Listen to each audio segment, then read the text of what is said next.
I just wanted to point out one additional fact, that Tim's publications, he's a theorist, academic, in game theory, contract theory, and institutional design have been published in numerous prestigious economic journals. Yet he came back to Ukraine, and he has set up also Vox Ukraine, a reform tracking website, and I will definitely be asking him about his reforms and what he expects his reform to track on that indicator. And also there is a personal story to you coming back to Ukraine. Yeah, that's correct. Thank you very much for inviting me. It's a pleasure. I'm indeed an academic economist now. I have a large portfolio. I essentially have 2.5 ministries because the Ministry of Agriculture has been dismissed and transferred under my control, and also all labor market regulations, unemployment and such are under my control as well. So I have 2.5 ministries, including also agencies such as food safety regulations in Ukraine, labor code inspection, and such very powerful agencies. So it's quite a challenge for me.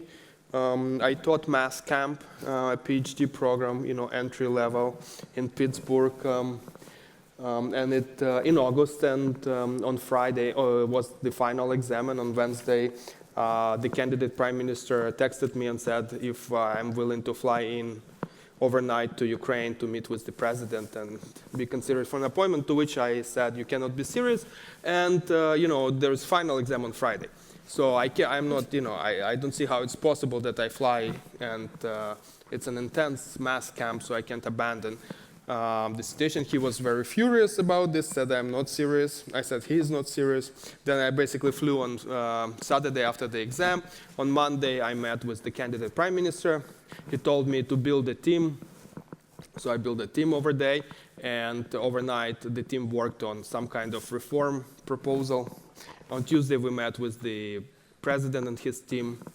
And on Wednesday, I learned that we passed, and on Thursday, I was appointed by the parliament. So that's the story of an appointment. In a month, we did a number of serious reforms, at least initiated them, including the land market reform, which has been locked in the parliament for decades, I think now. But going back to the story is that in 2014, there was the Revolution of Dignity, where Ukrainians tried to change the course of history in our country. And people were killed. And I was deeply touched. I think I'm still psychologically traumatized by that incident. I came from teaching a PhD course in game theory, in fact, switched on YouTube, and I saw how doctors on the streets switch into triage mode. When they receive a shot person and they start working on that person, and then they raise their heads and realize that more and more people are coming, and that's not, they don't have capacity to treat severely wounded, and so they abandon these people. And that moment is still in my, in front of my eyes, how a doctor abandons a patient in order to switch to several less severe patients to save them. I think it's a tragic moment, and it shaped my next 5 years, and the reason why I'm here in front of you. I think in the 21st century, me being, a Western economist, I think we Ukrainian economists failed, because the conflict is always about fight for resources, and if you look at any economics textbooks, this is the science which teaches us how to allocate efficiently scarce resources. And so Ukrainian economists trained in the West have not been doing their job over the last 30 years in terms of building institutions in Ukraine which can prevent tragedies from happening. And that was the reason why we started, first sending money to Ukraine, to the protesters, then we set up this NGO, Vox Ukraine, then we set up fact-checking service for the first time in Ukraine. And then after 2 or 3 years of success there, I was appointed the president of the Kyiv School of Economics, and I was combining 2 jobs, flying monthly to Ukraine and back. The school has, I'm a graduate of the school. Most of Ukrainian PhD-trained economists graduated from that school. But now we increased our numbers 10 times or 20 times over the last 3 years, because I think the future will be changed through education. And I wanted to contribute to that. I wanted to set an example. I wanted to have a Western or world-class institution in Ukraine which matters today. And so 2 or 3 years into the development or transformation of the school, I get this appointment. You know, I also thought, I think all the members of parliament will I was going to ask about that specifically. But yes. that's the story, you know, and I think I'll try I'll try to do what I can to change Ukraine, and I understand the costs. But one day it will happen. Ukraine is a European country. One day there will be a government which is mostly outsiders, competent people but inexperienced politicians, sincerely willing to make a change, standing up against, you know, to the extent possible, the oligarchic or vested interest system, which is there. You know, let's be honest about this. That's the elephant in the room, and you know, that fight has to be fought, and you know, it will happen within the next 50 years. But it will be exactly like that. There will be a crazy government coming in with very well-trained people who have no clue what they are doing, and maybe they will succeed. So I'm assuming that this is the time. So I'll do everything I can to make that happen, because if I waver, you know, that won't happen. But I understand that I might be wrong, and we need to wait for another 20 years. So be it, but I'll do what I can. But yeah, now back to you. Thank you. No, so the 2 follow-up questions is one is on anti-corruption, and you already started with your own ministries that were merged into one. It's already sort of strong reforms there. And the second one on the vested interest. You had this fantastic paper on the voting pattern in the previous Radas, how some of the vested interests manifested themselves in this very peculiar voting patterns. Are you worried that this vested interest could demonstrate themselves in the coming 6 to 12 months in the new Rada as well? So what we see in countries like Ukraine, in voting patterns, we see a window of opportunity for the first year or 2, and after that we see dysfunctionality of the parliament. You know, the modern science, political science, allows you to try to identify the critical bills which lead to polarization of the parliament, and after which the parliament becomes essentially incapable of passing anything. And we have seen that pattern in Ukraine, and we're looking for a similar pattern in Georgia, in Moldova, and other countries, former, you know, Soviet Union republics. And that pattern, or that event, appears approximately 2 years into the parliament. And that has happened for the last 3 convocations of the Ukrainian parliament. So the presidents change, but the pattern is similar. Now, what is the issue which polarizes the parliament? This time, for Poroshenko, for the previous president, that was Minsk II agreements. But that's not essential what the issue is. There is a pattern to that issue. I think I presented, in fact, that research in August in Harvard at the Big Data conference. The idea is that there is a foreign policy issue which appears to be legitimate for the government of Ukraine, for Russia, and for the European Union or the United States or the Western world. But however, for whatever reasons, it is not legitimate or it is not well accepted by the public of Ukraine. That issue is being pushed forward, and it's typically there's some poison pill, you know, in the vote, in the bill. Could it be land reforms? No, it's not going to be this time land reform. It's going to be something else. So example of that would be a constitutional amendment to give the separatists in the East more power, but in some specific issue where everyone, you know, opposes it, except the Western observers, Russian TV channels or groups in Ukraine, and the Ukrainian government. That's what happened with Poroshenko. And if basically the way research works, you identify the polarizing bill or number of bills, then you do the media monitoring, you go in the data sets trying to identify the media conversations, check the narratives, and what we see, this is the event in which pro-Russian channels are in favor of the issue, pro-presidential channels are in favor of the issue, foreign observers and politicians are in favor of the issue, and everyone else is against the issue. And that polarizes the government, and that polarizes the country, and the politicians, the leadership loses ideological support, so then they are forced to buy votes through rents, and they become corrupt. And that pattern we have seen over years now in Ukraine. So I think we have to be, you know, watchful or aware of these patterns, and be very careful in terms of the policies we engage in on the foreign kind of. This is typically a foreign policy issue. And it really sort of touches the people's, you know, it insults people. It's a sovereignty issue. People want to feel that they are sovereign. And if you frame the foreign policy issue in such a way that it violates the people in Ukraine, the government will lose support. And so I think that's a technique which we have observed in Ukraine. But yeah, so we are setting up the monitoring for the new parliament. And I have in my office, I have a huge wall of all MPs, and on the right, patterns of voting, which we analyze weekly. I was in Pittsburgh, in fact, on Monday, talking to my doctoral students, asking them to give me weekly reports. I'm on professional leave from the University of Pittsburgh for professional development for 2 years, I think. So members of RADA who might be watching us also on the news, they should be very aware. I hope not. I hope they're not watching. So there are two issues. One is that there is a window of opportunity that you have in the current government. Yeah, and the second one, that there are certain very sensitive sort of nerve-touching issues that you might be quite careful threading around. So how do you proceed now? What is your reform agenda for the coming 6 to 2 years? 6 months to 2 years. So my ministries is, it's 4 things. One is land market reform. The second one is state-owned property reform. We have 3,600 companies, so that's privatization or moving strategic companies in asset holding funds and trying to maybe IPO them over time. Then also, sanction regimes, all kinds of things related to the market regulation, externalities. Then competition authority, we have to strengthen competition because that's the real way to prevent vested interest from forming in the future.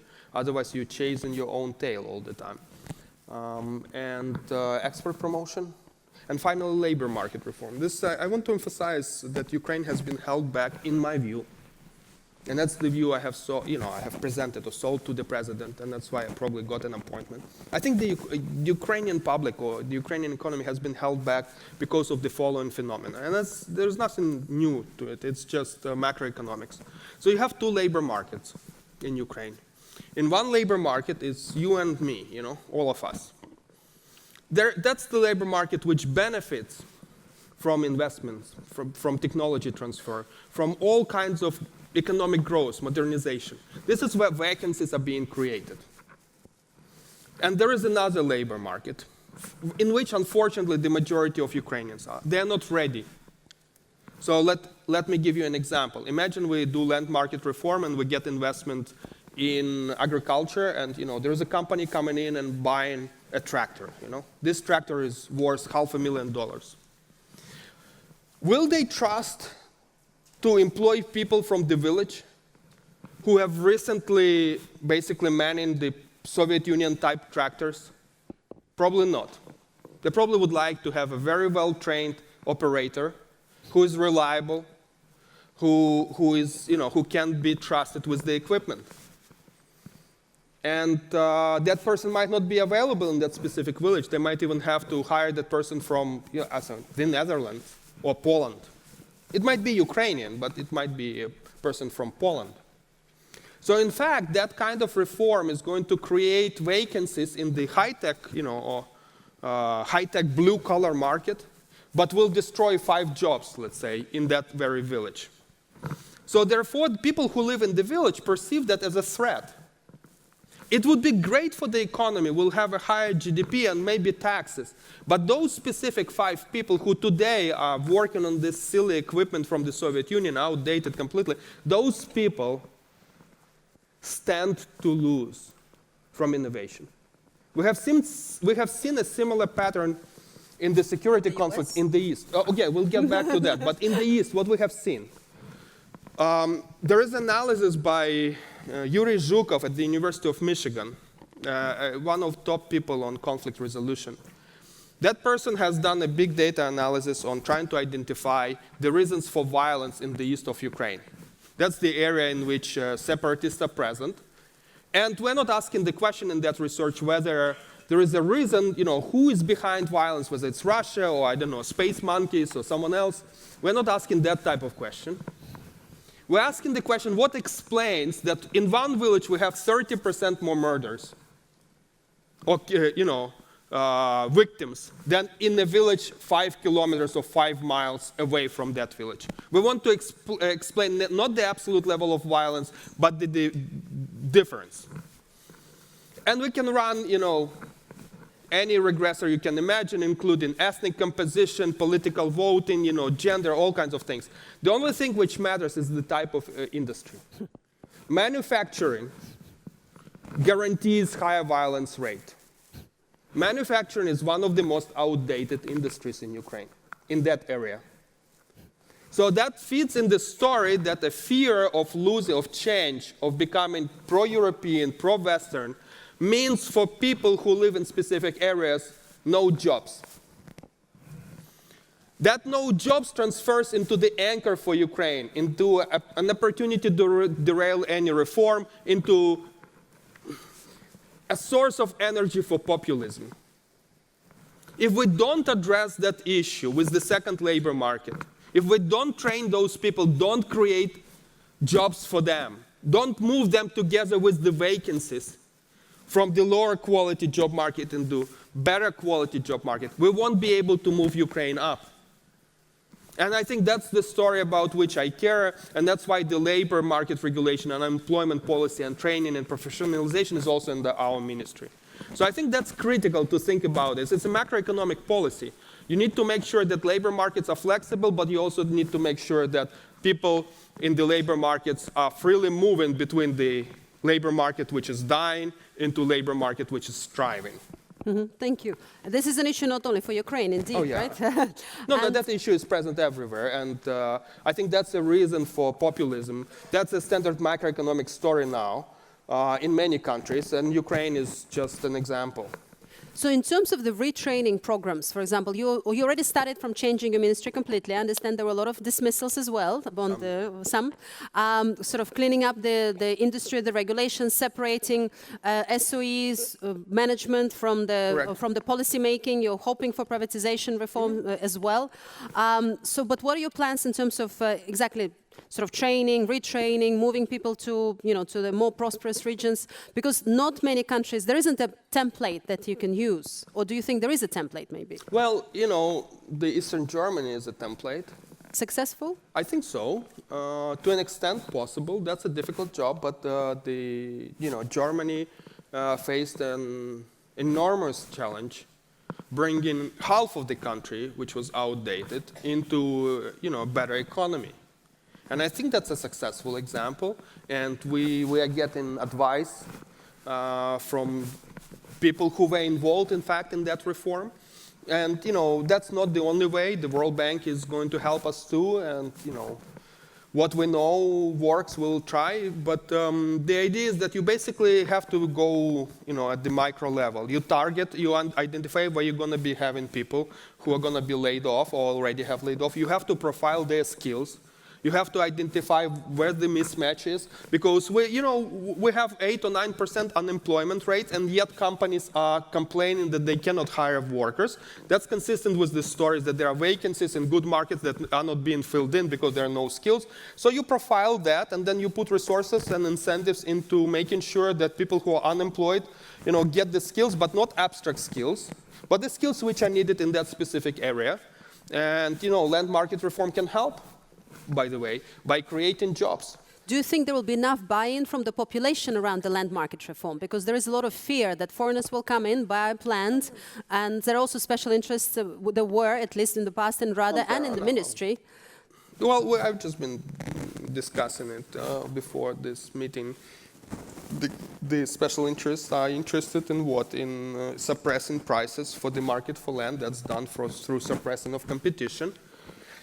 And of course, that hurts the owners of the land. We have 6 to 7 people who privately own land, but we already raised just on the rumors of the land market reform. We already see that the price for land for rental of land went up over the last months for twice in some areas. So the market is responding, and I think we need to set up incentives so that the better farmers will benefit too. I think it also, in addition to that, it's critical that the government has credibility, that we're not doing this reform in order for some new vested interest or previous vested interest to benefit. Or foreign imposed interest. Or foreign, whoever. That we're doing it so that owners of land and people who live in rural areas in Ukraine, we have 13 million people living in rural areas, they finally benefit from this. So we open up the markets. And I think as we build up credibility, there will be less resistance. So I think people are on our side, but it's not easy to get through, I promise you. So are you hopeful for the end of the year? I think we will pass something. We will have to give up some of the, we'll have to compromise. Political economy is an art of compromise, so we'll have to compromise.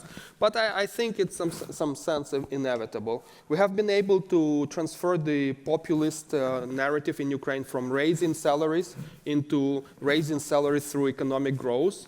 And I think that's a fundamental change. The same with the land market. We don't have a discussion whether it should exist or not. The discussion is on, who has access to finance, who will be able to participate as buyers, whether foreigners are allowed to buy, when. So it's not a question whether they are allowed to buy, it's a question of when, and which ones. Those who are present in Ukraine already, they probably should be allowed now. We submitted the most liberal reform, where you basically open a legal entity in Ukraine and you operate. Probably we'll have to compromise a little bit, and maybe it's for the good. I don't know. We're moving forward. I think we'll get it done. You were also, until recently, on the National Bank of Ukraine Council. So the question about financial stability, cost of banking sector restructuring, vested interests. The elephant in the IMF room reform, is the, small elephant. There are two elephants, Like little baby elephant is the IMF program, and the bigger elephant is Privatbank. Privatbank is a bank, large bank in Ukraine. Somehow things Court decision was postponed again. Yeah, $5 billion somewhere was went. Unclear where. So that is going to be a long, it cannot be resolved over a week or months or several months. That's probably will be years until we come to some kind of final resolution. So in many ways, at this point, it's a perception issue.